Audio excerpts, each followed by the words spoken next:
Hey there everybody, this is Piper here, and welcome to another Rome TWR battle. So this is the third battle from the semi-finals of the 1 vs 1 2-league tournament, CWB hosted by Rust League. And if you watched the previous two battles, it was Moussolini playing as LukaS, and it was a Germania versus Scythia matchup.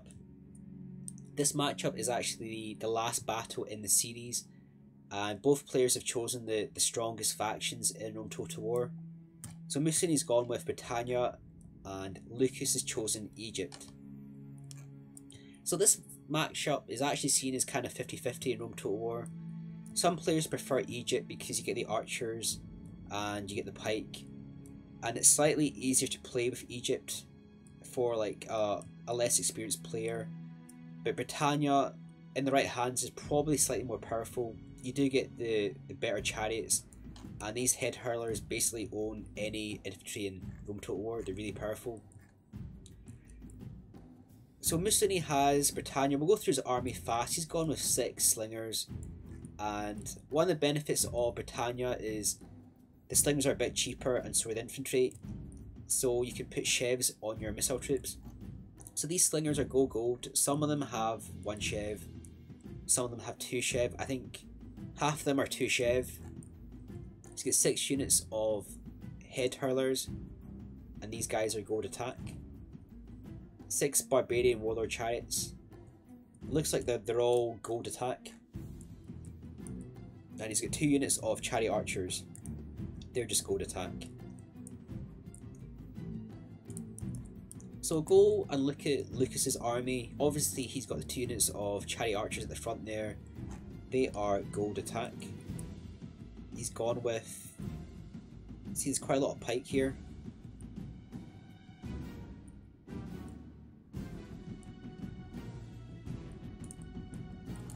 So it looks like he's gone with 3 units of Pharaoh guards,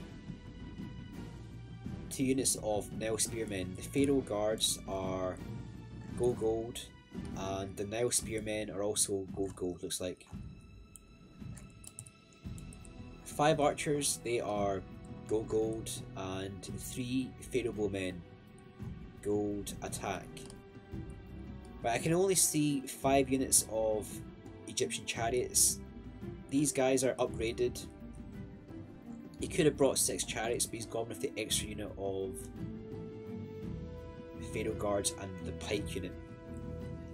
So both of the chariot archers are skirmishing at the front there. They're using the special ability of Cantabrian Circle, which means they're going to be pretty hard to hit with pike. You see there's a number of spectators in the background there, so the map's going to be very big. You've got USSR Fast, Trajan, Morgan. So being the last battle in the semi-finals, there's quite a lot of spectators and quite a lot of interest, so a lot of people want to watch this battle. Again, this is the 3rd battle. Moussolini's won the first 2 battles, so it means that he's already in the final, and LukaS will be in the losers bracket. LukaS can still win this tournament because it's a 2-league tournament.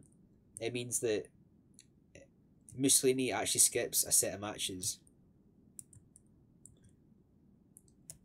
So both chariot factions are skirmishing with their chariot archers. Again, Egypt only has 5 units of chariots or melee chariots, whereas Britannia has 6 units. Which means that Britannia's going to have the advantage with the cavalry. Obviously, LukaS has the extra units of pike, and he's got the Egyptian chariots. But he's probably going to find it quite tough, to be honest, unless he can really use the pike. He might have a plan of using the chariots with pike to defeat the Britannian chariots. But you have to remember that hurlers are so powerful that they'll be able to totally destroy the pike if they're able to get their shots in. So these 3 units of Pharaoh guards, they'll have a range advantage. The archers in general have a range advantage versus the slingers. but these are long-range archers, so they'll have a double range advantage. Which is a question of, can LukaS make the range advantage count?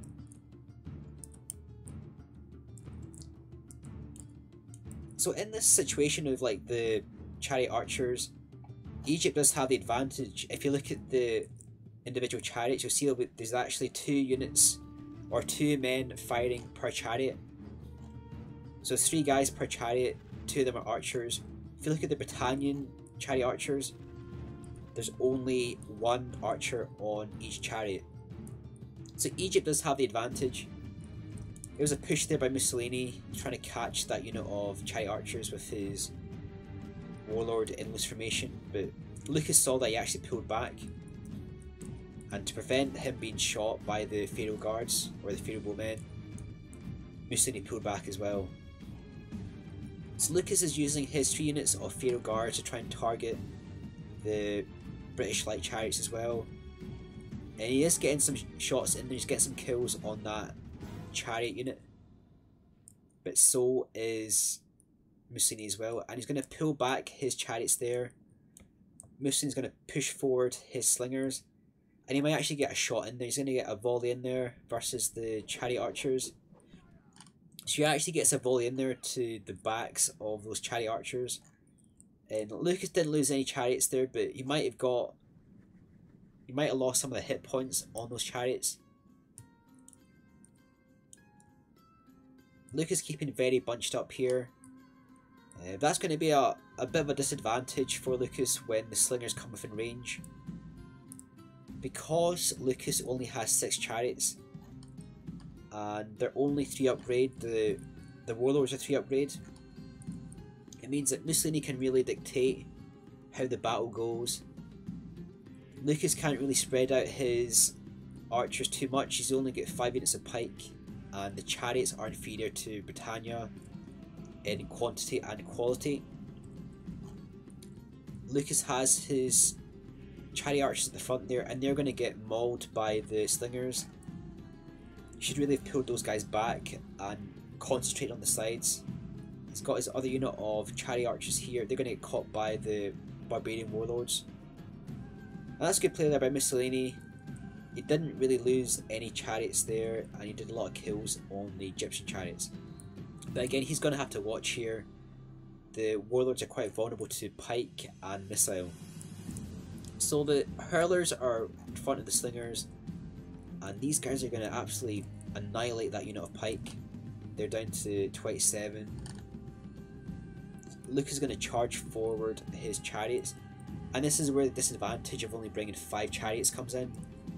He's going to try and chase the slingers down, which are really fast, but he's going to get counter-charged by 2 units of barbarian warlord chariots, and those 2 units of chariots are going to be lost for Moussolini, which is going to leave his archers and hurlers on the side vulnerable. The benefit of that is LukaS has left his own archers vulnerable, and if he can pull back these pike, which he does here quite well, and get them in pike mode, he's actually done a lot of damage to that unit of chariots. Yeah, so that was actually the general there, and he's actually Mussolini's lost his general unit, which is pretty bad news actually for a barbarian faction. So there's a lot of chariots left for Egypt, a lot of archers left. You have to remember the slingers are gold 2 chev, some of them are gold 1 chev, and there's some Britannian chariots still left as well. So it's quite a tight battle right now. Moussolini definitely has more slingers than LukaS, and LukaS might want to get some of these pike into loose formation, probably suffer less damage versus the hurlers and slingers. That's a unit of Pharaoh guards actually broken just here. They're 14 in strength, and that's just due to the fact that the hurlers are so powerful when they attack. And the same again there, the head hurlers are just absolutely destroying the Egyptian pike. There's another volley going in there. and they'll do damage versus the bowmen as well.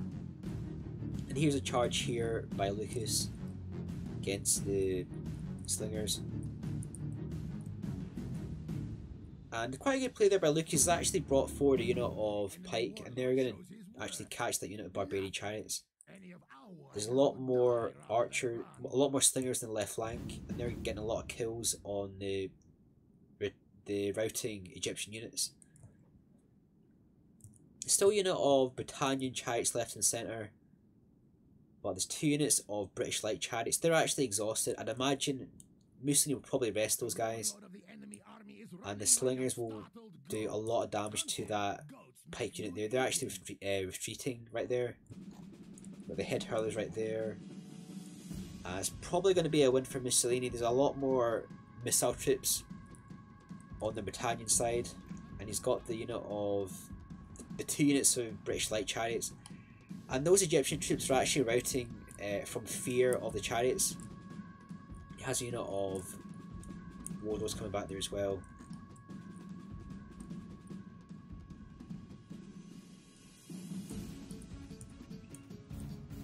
So obviously Britannia have lost their chariot, they've lost their general.